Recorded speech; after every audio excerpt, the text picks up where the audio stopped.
what would you say, based on a lot of conversations, being a former Wall Street executive and having your ear to the ground, what you're hearing amongst your peers as to what they think in view of cannabis stocks right now?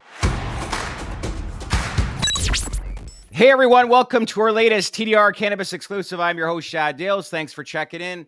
I know we have a lot of conversations pertaining to the cannabis industry, but the most important one is cannabis stocks and what's the current state of them. So that is the topic of conversation, our latest podcast, as we bring in Deborah Borchardt from the Green Market Report. She is the co-founder and executive editor. Good to see you. And I think this is the first time we've had you on our podcast. I believe it is. Thanks for having me. Appreciate it. Am I pronouncing that last name correctly? Borchardt. Yes. Well, the Green Market Report. When did you launch that media company? 2017. We've been online for 6 years this September. And had an acquisition from Crane's Media. What was that, 2 years ago? 2021, Crane Communications acquired us and kept me on as the executive editor. That is correct. Do you want to be an advisor of my company and help me too? I would say our timing was excellent. Yeah, I bet. And they've been an amazing partner. It's a family-run company. They're on the third generation. They've been around almost 100 years. And so an impressive partner to have. That's impressive. And they really love good journalism. Yeah. So that was why it was a really good match. So 2017 and then an acquisition 4 years later, really. What'd you do prior to starting the Green Market Report? So I started actually on Wall Street. I was at Bear Stearns for over 15 years as a vice president and worked in a variety of areas at the Bear. And I left and got my master's degree in business and economic reporting from New York University. And then I went to work at TheStreet.com with Jim Cramer for 8 years. So I was with Jim. And then I started covering cannabis while I was at The Street. But really back then, like 2013, mainstream media really did not want to cover cannabis. They still saw it as a joke and it was haha. I saw it firsthand. I really thought it was going to be a huge story. So I left to go do it on my own. So I kind of bounced around freelancing. And as I was freelancing, I never really found the kind of coverage that I wanted to see. And to me, that showed that there was a gap in the coverage. And that was something Huge that I gap. could jump in. Yeah. When I was at Bloomberg Television, it was like, I should have been smart and just started my own company when you did. But instead, I was fighting with our legal team from our media company, trying to get more coverage. And they thought, well, we're worried about tarnishing our media legacy and media brand. And I just thought, and then I waited a couple of years afterwards and was just like, okay, this industry is not being covered properly. There's not enough resources out there. And let's face it, mainstream media is definitely targeting the baby boomer generation. And there's nothing wrong with baby boomers, but I will say there is a huge market that is millennials, Gen Ys, even Gen Xers that are consuming content in a totally different ecosystem now, right? Right. And I think too, and even really still today, I feel like with cannabis, you still have a lot of stigma. You have a lot of the silly headlines. That's kind of always my big pet peeve is the silly headlines. So I really wanted the kind of journalism that we did at The Street, very smart, high level writing. I wrote with Forbes and Seeking Alpha and some other outlets, and they just weren't the right fit for me. Forbes was like, you got to define cannabinoids, literally every single story. And I was like, okay, I boring. don't do that. Yeah. And then Seeking Alpha was very action oriented. Buy this, sell that. And I could do that, but it just got to be very, you just got attacked. If you said buy this or sell that, there was always someone that was going to go, you're a stupid Online idiot. world's an interesting world. That's for sure. But, well, good for you. I know off the top, I mentioned about, we had Don Murphy on last week, lead lobbyist in the cannabis industry. He was pretty positive with some of the sentiment coming out of Congress. And like, we've got certain senators that are part of the, war against drugs era, and they will fight that tooth and nail. But as we're seeing a shift and pivot into like younger senators coming in, there's a huge change in this cannabis industry, which gives it hope as far as the future. But through that time, there's been volatility, needless to say. Cannabis stocks have been crushed, continue to get crushed. But there's still a lot of hope that if we do see descheduling, possibly safe banking pass, that's the opportunity we've been waiting for a number of years. So, what would you say, based on a lot of conversations, being a former Wall Street executive and having your ear to the ground, what you're hearing amongst your peers as to what they think in view of cannabis stocks right now? Well, it's interesting you bring up the legislation. I'm not typically a reporter for legislation. It's funny, we kind of leave that to Tom Engel because he's so good at Yeah, it. yeah, yeah. But I've just heard, look, if you've been in the industry for years, we've been had this whole legislation thing dallied in front of us for so long, and it's always gonna happen, name the date. Yep. It's gonna happen, name the date. And in the meantime, there have been, some people within the cannabis industry that have decided, you know what? I'm moving on. I'm Yeah. not going to wait for you guys to do anything. And so it's kind of interesting because I feel like we're starting to see a little bit of a bump back into cannabis stocks and a little bit more interest in them again, despite, some of the hiccups in some of the states. But I think, moves like that we've seen recently, like with Jason Wild and TerraSen, Big news.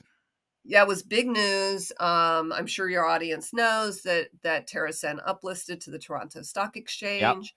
And while there wasn't an immediate effect, it didn't take long for some of the bigger players to start to adjust their platforms to address that stock being on the TSX. Yep.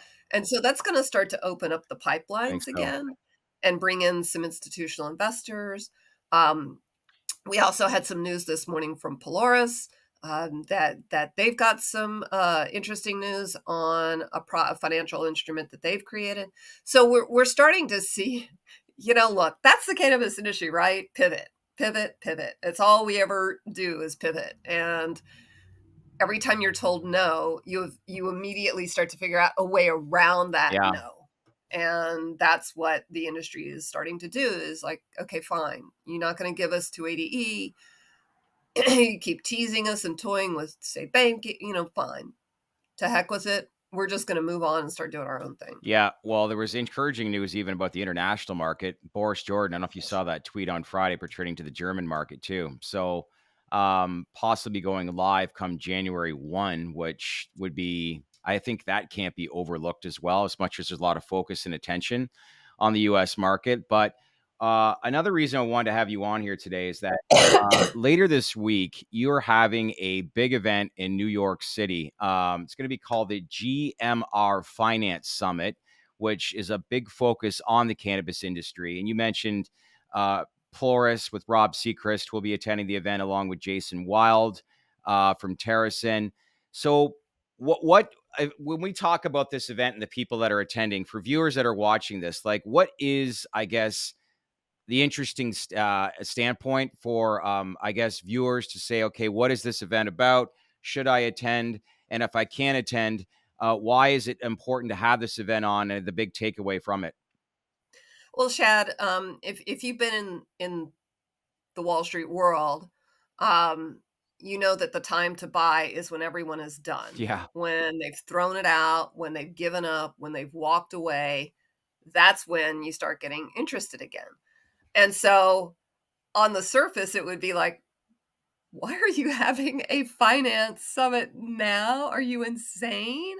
But to me, there's kind of a lot happening now and it's early stages. So Hmm. that's why I think it's always in hockey you have to go where the puck is going. Yep. So we're kicking off with Jason Wild, who's going to talk about this TerraSen uplisting and the fallout from that, the good fallout. What happened afterwards. And I know he was on, I believe, a Twitter space with Yep. you a week or so 2 weeks. Yep. ago. Yeah, I listened in on that. It was really good. So I think, for people to be able to see him in person and ask him questions, I think is really beneficial. We also, as you mentioned, we do have Rob Seacrest from Polaris. They've been doing some really amazing Amazing. things. Yeah, smart. Oh my God, Could be the smart guy. smartest person I've come across in the industry. It's It's very, hard to share a stage with him because you're like, oh. He's super smart. Drinking out of a fire Um, hose when it comes to, like, you gotta keep up in a hurry, right? yeah, yeah, he clips along really Yeah. quickly. But I also think rather than and we've got Pablo Zwanek, we got Frank Colombo. A lot of people know Pablo from his days as an analyst at Cantor Fitzgerald on cannabis, Yep. and Frank Colombo from Viridian. Both those outlets, and Pablo is now doing his own thing with Zwanek and Associates. So those two guys also super smart about movements in the industry and with stocks. So we've got that element for sure with my tribe as I think of them, Yep. my Wall Streeters, my investors, my money people. But it's kind of fun. We do have a panel from NYC EDC, which is the Economic Development Council. They are looking for a fund administrator. They've got $8 million that they've got for the card applicants. They are going to be there as well, speaking about their fund. So I've had a lot of interest from some of the New York card applicants about attending to be able to ask them some Mm. questions and find out a little bit more information about that. So I think that's a real encouraging development, because the New York market has certainly had some hurdles for sure, Just some yeah, challenges, for and sure. so it's nice to be able to actually have someone who or a group that has some money that they're willing to start to put towards um, people that maybe have licenses Yeah. but don't have the funds to get them up and running. Yeah. So, a lot of the topics too, like, you said, there's a lot going on right now. What are you seeing and hearing as far as, like, where do you think this industry is gonna be, let's say, in the next year or so? I know it's tough to look into the crystal ball, but I think people wanna see where is this trending? I think clearly we're in a consolidation phase. That's not surprising, not unusual. So I think it's good. It's kind of flushing out some poor managers Mhm. and poorly run companies. It's also making the ones that made good decisions much stronger. Um, it's also super interesting to note that there's a lot of very small operators that are actually doing quite well, but that kind of gets lost in the mix because we mostly just hear the negative news. In earnings, people have, company has lost $100 million this quarter, Yeah. and it just sounds awful. And these companies are failing, and so and look, I'm in media. If it bleeds, it leads. I admit that maybe I'm part of that. But when we do have positive stories, we jump on it like fresh meat because it's just so rare that we have those. But I think they're actually out there. And I feel like the operators that are making money are just trying to like maintain a low profile. They're all kind of like, Yeah. please just don't, we don't want to talk about it. But yeah, we're actually doing pretty good. So, being a media guy, I gotta ask the question, what are the companies, as much as they're trying to keep a low profile, when you say some of the smaller companies that are doing well fundamentally, are there certain companies that you pay attention to that you like the way they're operating? Yeah, I would say some of these are like single state operators. Yep. I think some of them are craft Yep. cultivators that can pivot really quickly if because they don't have a large operation, if they have a mold situation or something that happens, it's not this 20,000 square foot facility. It's just a small operation, so they just chuck it, go to the next room. Mhm. And then they can also adapt to what people want in that particular market pretty quickly. They can grow something else really quickly. But yeah, I've seen several of the private single state operators where maybe they have 3 stores, 10 stores. They're just a small organization, but because they're small, they keep it lean. They make good decisions. They're actually doing okay. Yeah, well, you think about it, who's one of the best companies in the industry when it first got Trulieve, who's focused on one state, and I know as far as branching out into other states, it's tough. Scaling up is definitely hard and challenging for sure, but, I think the biggest thing that I've learned from covering this industry, and you could probably, echo this, is just way too fast. It was quantity versus quality, but now here we are in 2023, and it's just like, you've got to trim down the amount of states that you're operating in. You've got to turn a profit. And most importantly, you got to provide product that's good. And I find simple things like that seems pretty simple are often overlooked in this industry, which is why a lot of people have exited stage left. Yeah, I think, look, I remember 1819 when acreage Yeah. was high capital or something like that Yeah. before they were Yeah. acreage. And they were like, "We're gonna be in every state. We're gonna, we're in the most states," and they were bragging about how they were in the most states. And then they started to realize, well, okay, so that's great. We've got a Wyoming license, and I can't remember if it was Wyoming or Montana or something like that. Well, in these states out west, it was very limited market, and so as you noted, each state you kind of got it set up a whole operation from Yeah. scratch. So you're setting up this whole operation from scratch to be in a state that's got 3 stores. Does that make sense? Not really. You're not making I any don't think a money. lot of people really understood the story either. Like, not just Yeah. saying that in particular, but the overall industry as a whole. We're looking at a Yeah. casino, like, what is the next 777 gonna land, which happened almost every day once a press release came out. And that works for somebody like, say, The Gap, where you certainly have money-losing stores, but you're on every corner or something like Yeah. that. So it makes sense in some ways, but in cannabis, it did not No. make sense. And so a lot of those companies that were bragging about, and I'm not meaning to throw shade at Acreage, I'm just using them as an example. But they scaled back and started to focus on either limited license states or just states where the numbers worked a little better. Yeah.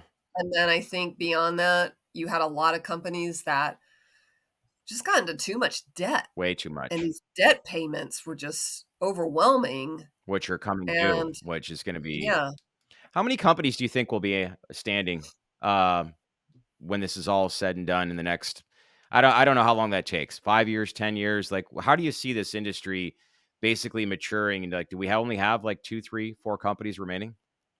I and this is my opinion. I think it'll end up going the way that we see beer. Yeah. I think once it gets to a point where you can buy pre-rolls at Circle K, you're going to have what you see at Circle K for beer. Yeah. You're going to have 4 major beer companies selling mediocre beer, Miller Lite, Coors, Silver Bullet, and that. And then you're going to have all your separate beer barns or whatever they call them in your area that have craft beers or Yeah. microbrews. And that's just my opinion where it's going to go, because I think if it completely deschedules or wherever it ends up, and if it ends up in a channel where it's just an age restricted product, you've already got retail that has age restricted situations Yeah. with tobacco, with alcohol. Yeah. So yeah, I could see, you know, GTI's dog walkers behind the counter and somebody just goes in. And I'm not throwing shade at GTI saying that it was a mediocre product, because I just said that. But that's just a famous pre-roll. Right. So kudos to GTI that they have such a famous pre-roll that everybody knows what a dog walker Yeah. is. Yeah. Before I let you go, one last thing or 2 last things. I wanna get more about the event and details and when it's taking place and where, but, you're in New York. Yes. Like having conversations with people from New York. What went wrong with the execution and launch of this Whew. state, and how do you see it being changed, or is it changing?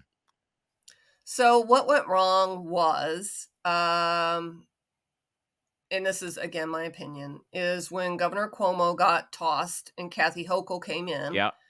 The people that were running the cannabis program saw an opportunity to do reparations.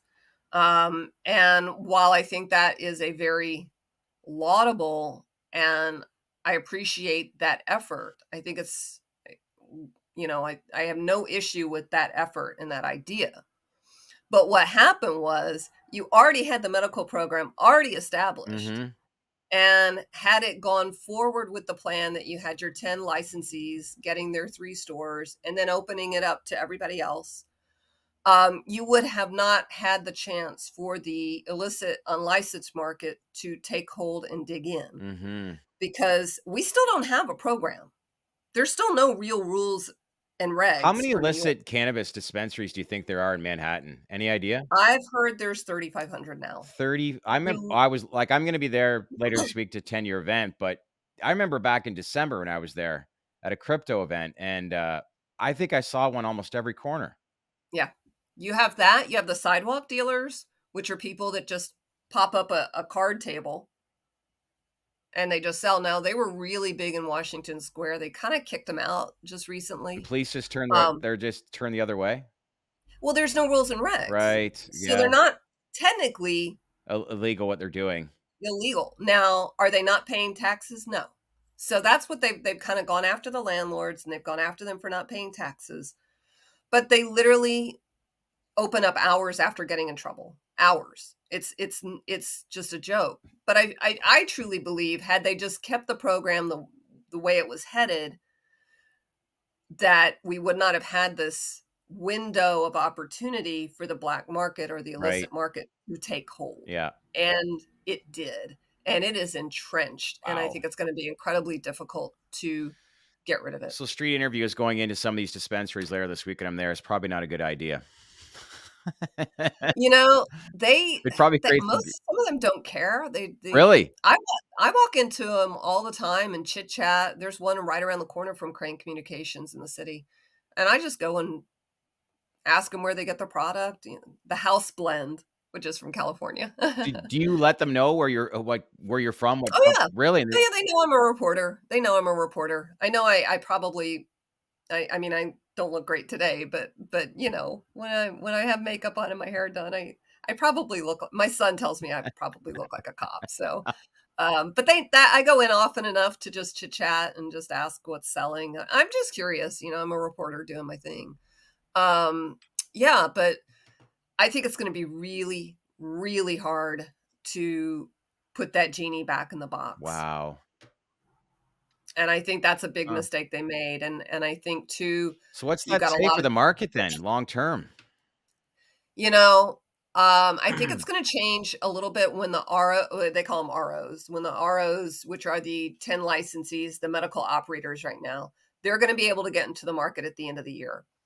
So I think that might immediately bump up the amount of licensed stores, and that might help things a little bit better. Mhm. Um, I was just at an event last week, just a cocktail party kind of Yeah, thing.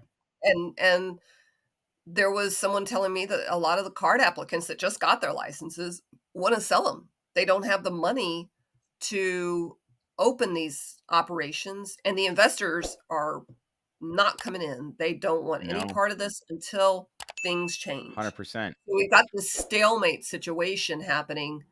Now that might start to ease up a little with Chicago Atlantic stepping up to be the provider for the funds for that big social equity Yeah. fund that they had planned.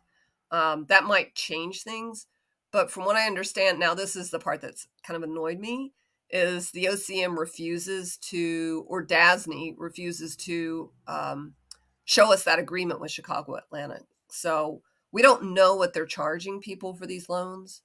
Um, so we'll see. It's also really, and a lot of the card applicants that go into this program, if they go into the program getting the money, they have to use the construction company Yeah. that DASNY picked. They have to use the operations people, the Dutchy, and I really hope they clean it up because it's such a huge opportunity market, is it not? definitely so. I mean, we've certainly seen um, states like New Jersey do a very good job, in Massachusetts. You know, look, every state has its issues. I'm not going to say they're all perfect, but we've certainly seen some states operate pretty well. I know that you'll have a lot of people that will say, yeah, but the social justice applicants did not do well in those states. Mhm. But I think that they're also having better opportunities. I'm concerned that some of the social justice applicants that are coming in New York are getting saddled with these insane deals with generational debt versus generational wealth, Are and they that concerns me. Yeah. Are they aware of that going into that, or is it a surprise? Um, I've heard some I interesting stories, like speaking, I don't want to say the company name, but back a couple months ago, like some people in states are getting dispensaries with not even realizing there's a 280E tax code. And that's, I can't imagine being in a situation like that and then realizing you got to pay taxes not on your net income, but gross income. Oh, I talked to a card applicant and asked him about the ATM machine in the store, and he didn't know who put it there, where the money was going, nothing. And I mean, there's always like the $3 fee or whatever. So that $3 fee is going to someone. For He sure. had no idea who that fee was going to. That adds up. And so you've got situations like that. And a lot of them haven't seen their loan their loan terms. Wow. Yeah, yeah, That's scary. it is a little scary. And look, I just went to Smacked in the Village that just reopened after doing its pop-up. That renovation was $1.4 million. Wow. Right? How do you pay that back? How do you? Where are you based in Manhattan? I'm actually in Westchester. Yeah. Crane Communications, though, does have an office right by Grand Central Terminal. We'll have to catch up later this week when we're there, but I look forward to it. So it's being Yeah. held Thursday, August 3rd at the J Conference Center. Yep. Where can people, if they want to buy tickets to attend the event, where do they go? Yep, you can head to our website, and there is a tab for summits, and Okay. you will see the tab for the Finance Summit, and there's a registration button there. So I would like to say, if you're listening to this, you can use the code FRIEND25 and get a 25% off discount. Nice. So if you are friend of Shad, you get 25% off. I want to be a part of it. New York, New York. Here I come, Yes. right? Well, listen, I Yeah. appreciate the update. I like the feedback that you've been hearing from Wall Street analysts as well as the current New York market. And then most importantly, this conference, getting some big name people there this week to talk about the current state of these stocks and how there's a lot going on. So we should do a follow-up podcast based on the conference and what some of the big takeaways were so we can get people interested in knowing what was said and most importantly, giving them some, valuable information on where we see the industry headed. Great. That sounds wonderful. Listen, keep in touch and we will reconnect with you later this week at the Big Apple. All right. See you then. All right. Thanks, Deborah. So what'd you all think of the interview? Did you like what we recorded with our guests? Then leave a comment below and let us know what you thought of it. And if there's any more questions you want us to ask, as usual, share this video with your network, click on that bell for all notifications, and most importantly, subscribe to our channel because we would not be here without you. Thanks for watching, everyone.